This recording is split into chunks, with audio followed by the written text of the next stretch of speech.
EMP Series, Revolution, Episode 6, Part 1. Captain Crawford walked up the stairs that led to the large room above the trading post. He opened the door and walked in. The large table, where the Regional Board of Governors used to meet, was still there at the far end of the room. Seated at it were Congressman Ted Holmes and a half a dozen Army officers that were stationed at the post under Captain Crawford's command. Each man present was one of Holmes's personally recruited minions. Most of them Crawford knew. One man, a Lieutenant Alexander Williams, was new to the post and had never met Crawford. Ted Holmes had him assigned there just yesterday. Introductions were made and Captain Crawford took his seat. "I'll get right down to business, gentlemen," Holmes announced. "What I am about to tell you does not leave this room." He looked each man directly in the eye to confirm that his directive could not be misunderstood. "Are we clear?" he asked. "Yes, sir," was the answer in unison from the group. "I just returned from a meeting with the governor of this state. I tried to make him understand the need to not only maintain the martial law order, but to broaden its scope as well. It appears that he has his roots in this region. He was a representative from this district before serving as the mayor in the large city just to the south of here. From there, he went on to become governor. It seems that someone from this area has a great deal of influence with him. He was not happy with what he heard about Major Stillman and how he ran his mission here. He believes that the area and the state would be better served if we pulled our troops out. He understands my desire to bring to justice the party or parties responsible for Stillman's death. Therefore, he will allow a small contingent of men to remain to complete the investigation into the murder." Holmes paused for a moment while his men absorbed what he was telling them. "I tried to make him see the importance that the railroad and the hydropower systems are to our cause, to the rebuilding of this region and the state. He would not budge on his decision to rescind the order for martial law. It will be effective the first of the month. Gentlemen, I do not have to tell you that we cannot allow that to happen." The men murmured and nodded in agreement. "I will continue to meet with him and try to persuade him, but as it stands now, we have less than 3 weeks to complete our mission. Of course, if I cannot convince him to extend the order, we will have to adapt our plans to accommodate this change. Gentlemen, I have no intention of leaving this area until we have what we came for." Captain Crawford spoke up. "Congressman, if we simply do not leave, just proceed as we have been, we can continue indefinitely. If we simply just don't pass along the governor's orders to the troops, they will have no knowledge of the order being rescinded. Communications being what they are, I don't see keeping them in the dark being a problem." A young second lieutenant seated next to Crawford added, "Yeah, and if they do figure it out, we can just tell them it's a covert op, and they'll follow orders blindly. That's what they've been trained to do, after all." Holmes chimed in. "Well, that is a possibility. I'm keeping all options open. Let's just proceed for now as if we can make the month's end deadline. If not, we'll adjust as needed." Again, in unison, the group answered, "Yes, sir." Holmes looked at Crawford and nodded. Captain Crawford stood and announced, "That is all, gentlemen. You are dismissed." As the men started to file out of the room, Holmes said, "Captain Crawford, Lieutenant Williams, remain behind, please, and shut the door." The two officers sat back down and faced Holmes, who was seated as well. "Captain, has your prisoner said anything yet?" Holmes asked Crawford. "No, Congressman, he still won't talk." "Okay, I want you to bring Lieutenant Williams up to speed on everything. He will be your XO from this point forward. We need to move the prisoner, gentlemen, ASAP. I'm talking yesterday, Captain. Are we clear?" "Yes, sir. Crystal clear." The two of you worked together to make it happen. Ted Holmes got up and left the boardroom. He closed the door, leaving the two officers there to work out the details, and walked down the back stairs that led to the alley so as not to be seen. A little time passed by, and Crawford and Williams had put a plan into place to move Frank the following morning. They would have two soldiers take him out before dawn and quietly move him to a private car on the train that the military used.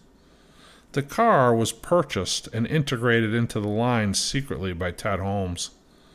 Officially, it did not belong to the military. In fact, there was no record that the car even existed at all. Nobody ever seemed to notice that the train had 12 cars on record, but in reality, there were 13. In fact, anyone that could have been in a position to notice such details was on the private payroll of the congressman. Downstairs, the clerk at the trading post, an associate of Tyler Hobbs, was listening in to every word that the men in the boardroom had said. He was working yesterday when he heard Crawford tell McMillan that they were going to use the room for the high-level meeting. The clerk got there early today and placed a baby monitor in a large pot containing a plastic ferns that sat in the corner of the room. He motioned to a man sitting on a bench on the platform, another of Hobbs's men. When he came into the post, the clerk handed him a folded piece of paper and told him, "Get this to Tyler, ASAP." The man took the paper and headed out of town.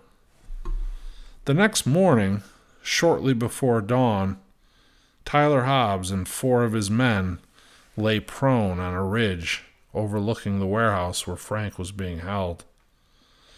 When the soldiers brought Frank out, he was barely able to walk. They were half carrying him and half dragging him along. He was badly beaten and bloodied. Tyler focused his binocular on them as they made their way toward a waiting jeep. He pulled his radio from his chest rig and keyed the mic as he spoke into it. "Eagle 3 from Eagle 1, copy?" The response came back. "Eagle 3, copy." "Eagle 3, be advised, the subject is on the move, +2. I repeat, subject +2. Roger that, Eagle 1. Tyler Hobbs waited until the men placed Frank in the jeep and drove away. He motioned back to the 4 men that he had waiting in the tree line. Together, they spread out and headed for the camp below. It was early, just before dawn, and the camp was quiet. Tyler and his men made their way to the edge of an old brick warehouse, which was being used as a garage for the military motor pool. They peered around the corner. He looked back at his men and held up one finger to indicate that there was one guard on the gate.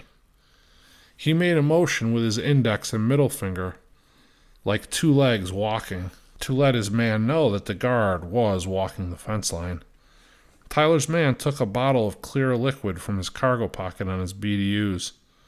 He removed the cap and poured some of the liquid into a bandana that he had removed from around his neck. He stood at the corner of the garage and waited until the guard approached the edge. When he heard his footsteps stop and begin again, he knew the guard had turned and started walking back in the opposite direction. Without hesitation, he quickly and quietly walked up and out behind the guard. Without making a sound, he grabbed him, reaching around and placing the bandana over his mouth and nose. Within just a couple seconds, the guard fell limp and lost consciousness. 2 of the other men with Tyler Hobbs quickly went over to assist in dragging the guard into the garage, where they bound and gagged him. The 5 men quietly spread out and walked along the rows of jeeps parked in the lot and in the garage. They stuck a knife in the tires of each jeep and truck, flattening every single one. At the same time, Zeb fairly snuck into the corral. He ran a long rope through the bridle on each horse and quickly and quietly led them out and up into the mountains. The 2 soldiers that escorted Frank onto the train each sat on one side of their prisoner. As the train pulled away from town, A mile or so down the line, a large tree had been dropped across the tracks. When the train squealed to a stop in front of it, Carl Fairley, Greg, and Hollis Bellows rode up from out of the tree line and tied off the horses and boarded the train from behind. Each man's face was covered with a bandana to mask their identities. On the other side of the tree, Nate Bellows, Steve, and Richie stood with rifles in the low ready position, facing the stopped train. Behind them was an old army jeep, which they had liberated from town in the middle of the night. Hollis and Greg secured the train and disarmed the soldiers. Carl approached them and cut the restraints from Frank. He then proceeded to sit down and face the two soldiers. He watched silently as Greg bound their hands in front of them with zip ties. One of them told Carl, "You'll never get away with this. The engineer no doubt radioed the post when he saw the tree down. The train will be swarming with soldiers any minute now." He smiled smugly as he looked back at Carl. Carl smiled back at him. "Well, you may be waiting just a little bit longer than you expect." He glanced down at his watch. "It's not a long walk, but minutes? I don't think so. We're about a mile from where the train stops at the blown-out trestle, and it's about 6 miles from there to the camp." He paused as he did the math in his head.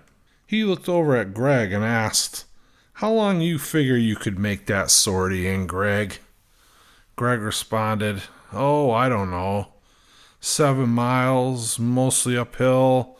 Probably do it in about an hour, carrying just a rifle.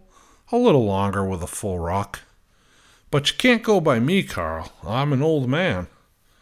Carl said, "Yeah, I guess if they're fully committed, they could do it in a little more than a half an hour.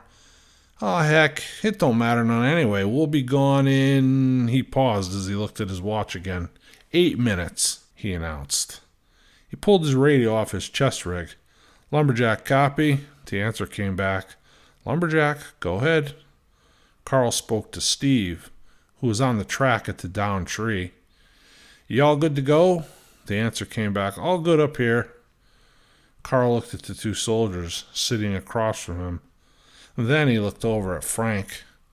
"Either of these two at the little party they threw for you, Deputy?" Frank nodded toward the older soldier.